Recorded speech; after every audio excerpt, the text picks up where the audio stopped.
phan hoi le phat pha ei mu sa kir wa pa pa theng ka thang va in Bible gau thu hola hen kum sang lengam hi thil su nu kha hola a zawa hi in hi zong le hi chitu dol hi Bible chang zo sila adinga het hi lin pen cho hita in kilna di lo ze hen Christian tam ta lep lai no men chule pui chat be nom ta na he ya chu tu chung video a hi chitu dol hi Bible ni ki hil thim sa wa kum sang lengam a ki pat dan kum sang lengam sunga ipi ding ham chule kum sang lengam hi itawa ki chai ding ham tio hi inivet dio hi e video presentation ni abula pat achoi na ge wedding ka hin ti mena he aze chu hi cha thu ki se hoi khat pen i het hi lo kha wa hi le tun sana man thana lu the hi e ai le kum sang lengam hi itawa ki panding ham itile kum sang lengam hi Krista thisa ho than khwa ko na ong tho do ni khu hi chini khwa chu ki panding he amo cho ai nga hi ta ve chule kum sang khat Krista to vaya pa khom oi tu la ya thokit ni khu igal do jingule ise jingu chu hi chi hi ai chule hi chi thokit na chu Bible ni thokit masa atin a hi koi li chi thokit masa chang kha chu min no ma hi chule athi nga hi amo chu nga chu thi ni na chun tha nei lo hi tai hi chi ni khu chu iti thanu ding hi tam thinan ai khan je wa lunghel pul do puma ilha la lo ngei chang si Krista zala thiso chung tho do wintin so pi ngei chang si to hu hing pu to ki mu tu na ni khu lo pi ta chu inei ding wa he hi ting chule ai mati ge ya ki khan na ke ta lo ding he hi chi ni khu cha than ma jing na he aban le kum sang lengam ki pat ninga thil su dang kha chu ipi ham idi kit le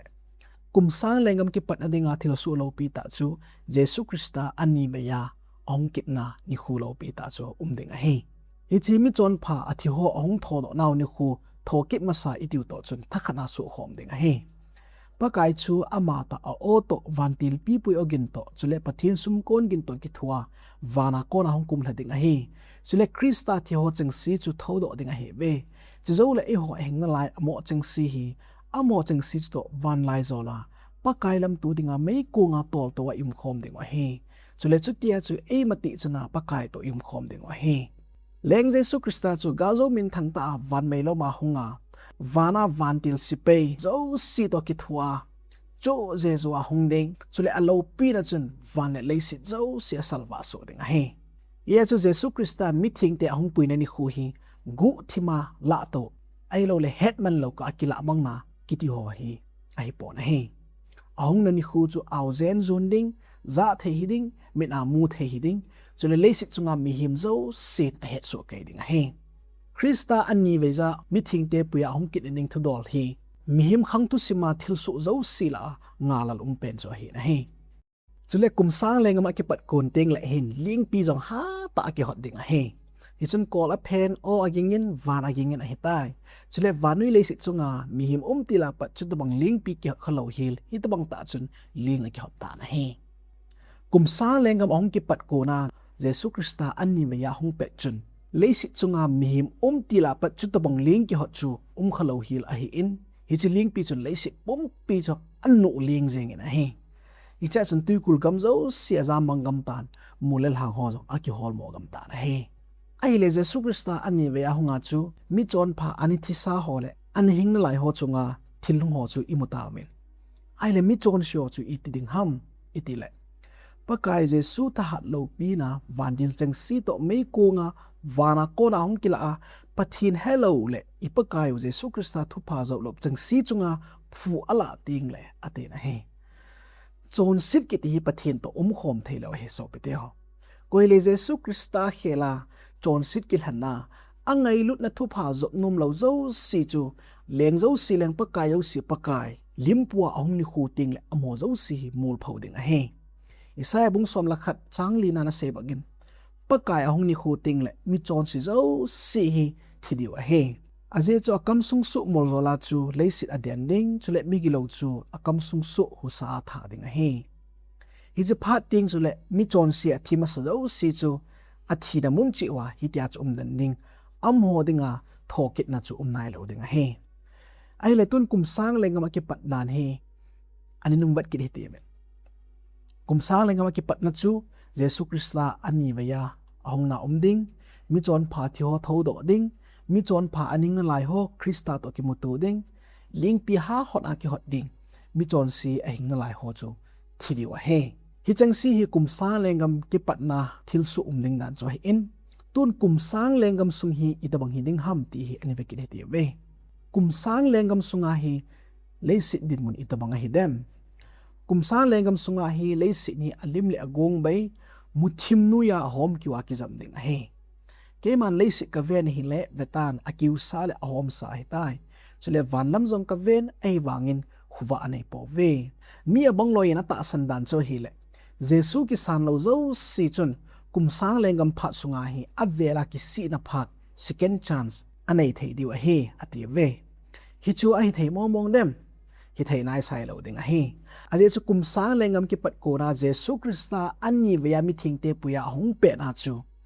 awa em sel chun mi chon si zo si chu abon cha atha gam so heta na he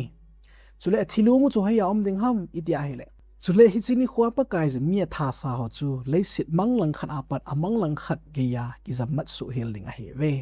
amo chu koi man jong ka lo hil ding lu jong ki lu khom wa ki vui lo hil ding a hi ve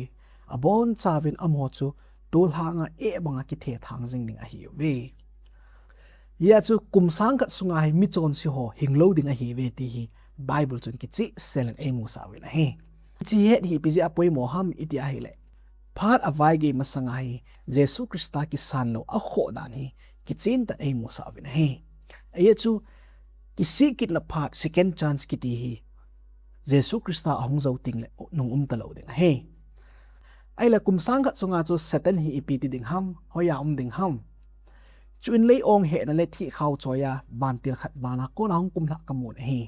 chuna ma chum dragon gului chu hi chu diabol le satan hin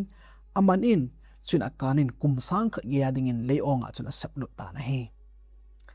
thupun sung he alim vet sa na le te ka na ngana thu ki se hi in hi cha jong hin satan hi thi khawa ki he na lei ong a kum sang khat adinga ki saplu din a sei ki na he hilaya lei ong ki ti hi greek pau elo greek bible a chun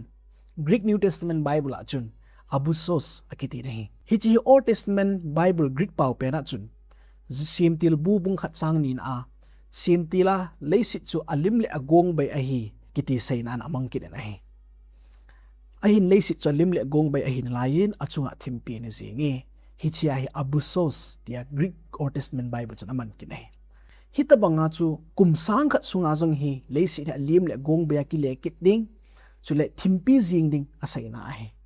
hi chi sunga chu satan hi a he su na again theidan chu thi khawa ki hena leonga ki saplu to chum te ka na thua se he ai chu kum sang khat sunga hi leisida da la om ho zo se bon cha ti su ke ta ding a thilo cheng si jong wan ga ma su ke ta ding hi ja chu satan hin koi ma cha lep la ding anei ta lo he ya chu a chang sia leisit thimpi jing nui la a chu gen the he su thu ma a phat chi sa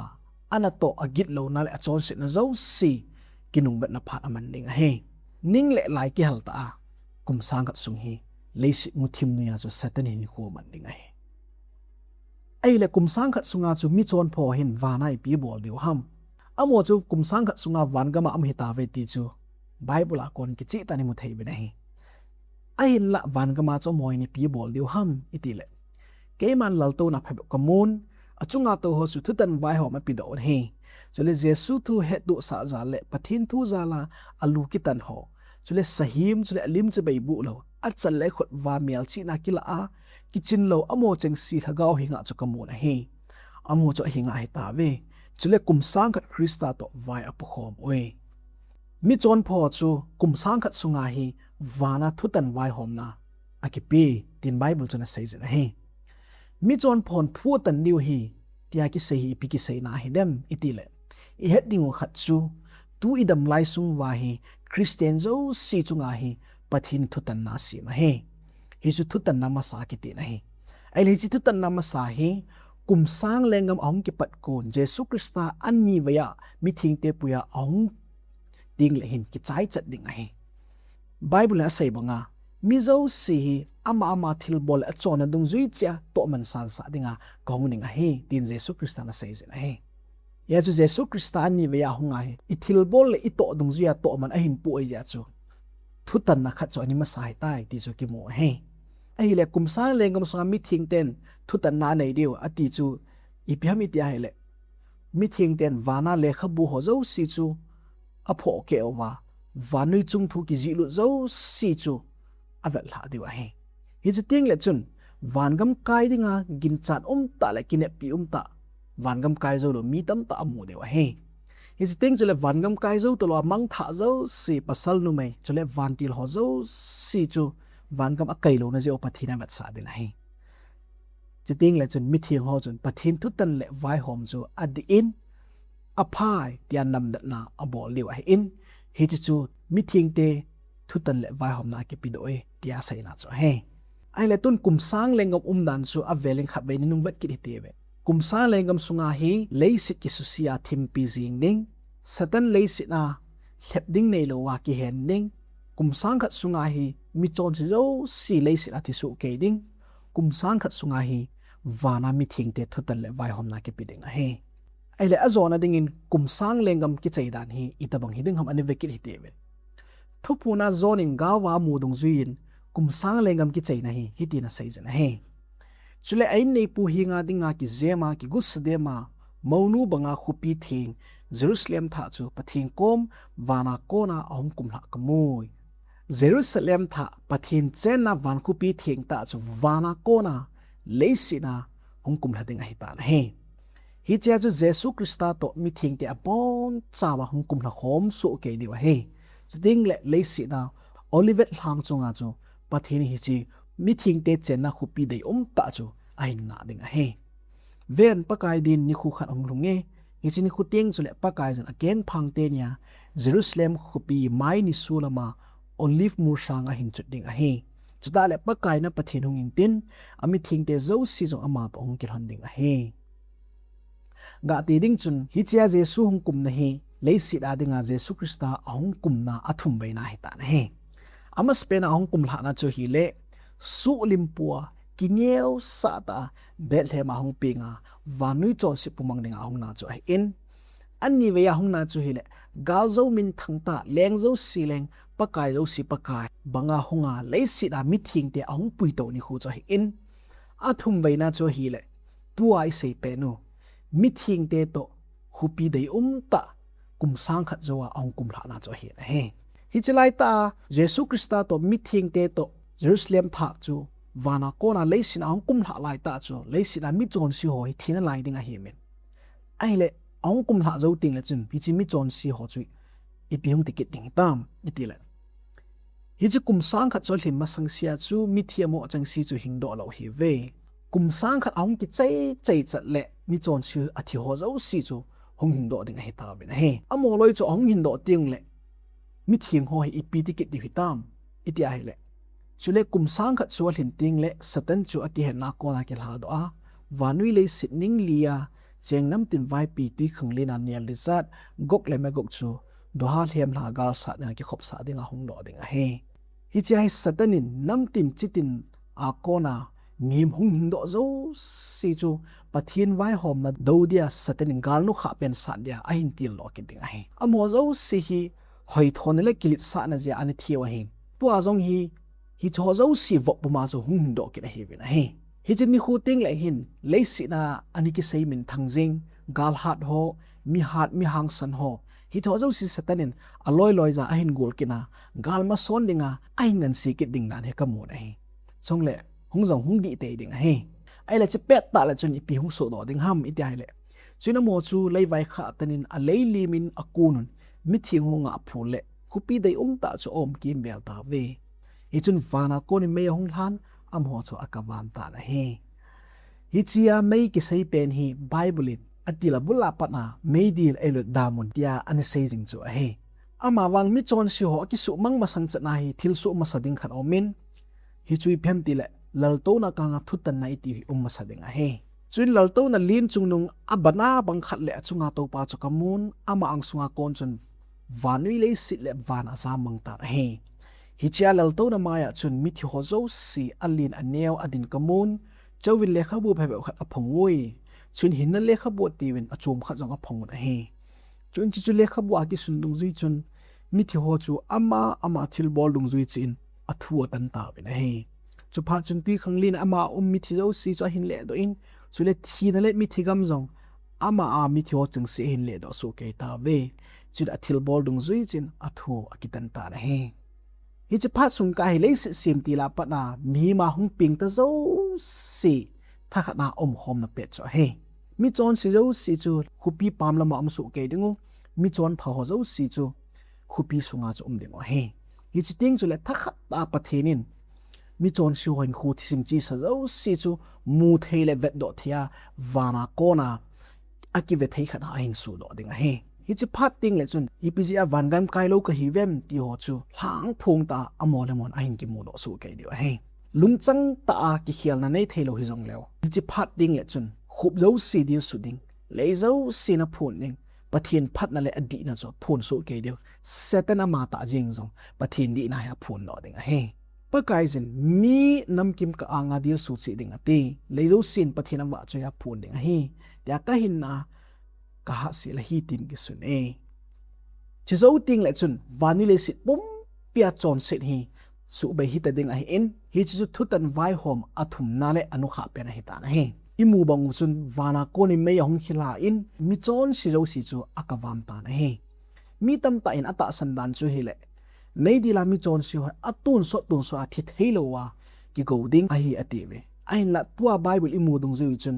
hi ta bang chun bible a hil pon he mi happy team lung sit team di ta thu tan pathin chun mi chon sho chu thi thelo bia atun so na go na pi nai sai lo ding me ya hal van ding he chule mi gilo te chuna chut phawa ke man na ka to ni ko chule abon chawa ne keng khu tar jum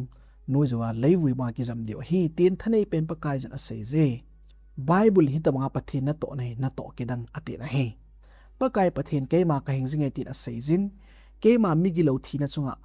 ki pana ka nei poi mi gilo pa chu alam pi gilo a ko nam khei do ding chu bo ka dei a hi ye chin lam pi gilo a ko nin ki nong hei loi jun e chi pi dinga mo se ana thi ding ham ama wang so piti ho hi chi ki chei na hello lai ding a hi cheng se ki chei su ting le bible gau thu a phun la a gui lu nu kha pen dinga a sei chu tuai hong gui lung ding he ta na hi izelem ti le nei ve ti men ke man van tha le sit tha ka si me chule thil ma sa cheng si chu ki gel do ki loading lungila jong chu ki loading a he hi ti chun pathen en van le sit a hin sim tan sim ti la le si hoina le eden hoina chu a hin ki le sa ki ta na he hi cha chon sit na le thin hom ta pon kana le hilun ho om ta po in a sim pau to ikimu to wa ama to tun so im hom je ni ta na he chun ke man lal to na kon chon o sang ta thu ki sei ka zan vevin pathin chen na chu mi him la ong tai chule ama mo to cheng khom ding hi ve chule pathin ama ta mongin ompi dingu chule apathin no hiling a he ya chu kum sang le ga ma thil su no kha pen a chaina chu imu ta win chule bible gau thu phun zo si chu cham kim selen zau ta ni hil chin ta ben a he ye chun tun kum sang le ngam a ki chei dan chu ane ve kit lew han kum sang le ngam ki chei ting le khupi thing wana kona jerusalem ta chung kum hlading mi chon shi ho hung tho do ding da la kum sang le ngam ki chei ting le satan mi chon shi chu khupi do dia hin til lo kit ding kum sang le ngam ki chei ting le lal to na ka nga thu tan nam ding lal to na ka thu tan nam zo ting le mi chon shi chu me di la ki hal wam ding zo ting le a chei na pe na van tha le tha chu pathina hin sin tha ding jas a ton so na pathin to ichen khom de ta na he ya chu so pite ho van gam hi na gel na ngai tu khelam sanga lo pi le thu pi zo ding a he tun so na na diu khat chan kha zia ithil tu diu hi thu zo hi lo ding a he hi chi nang chung a thun sa hai in van gam luding na nei zin me dil chan ding na nei zin a he tunia hi jesu krista ki san loya thulu na sim ding ka dei zin a he jesu krista ni ki san no ma hu ing na nan de ya hi le pakai na lenga ma chum ke ding mun nei sim pin ti ai sei su ke deu ka dei zin a he phat tin le ni dan tina jesu krista bo na ki han jing ding hi akidam na he pathinim phathei bo pi tawan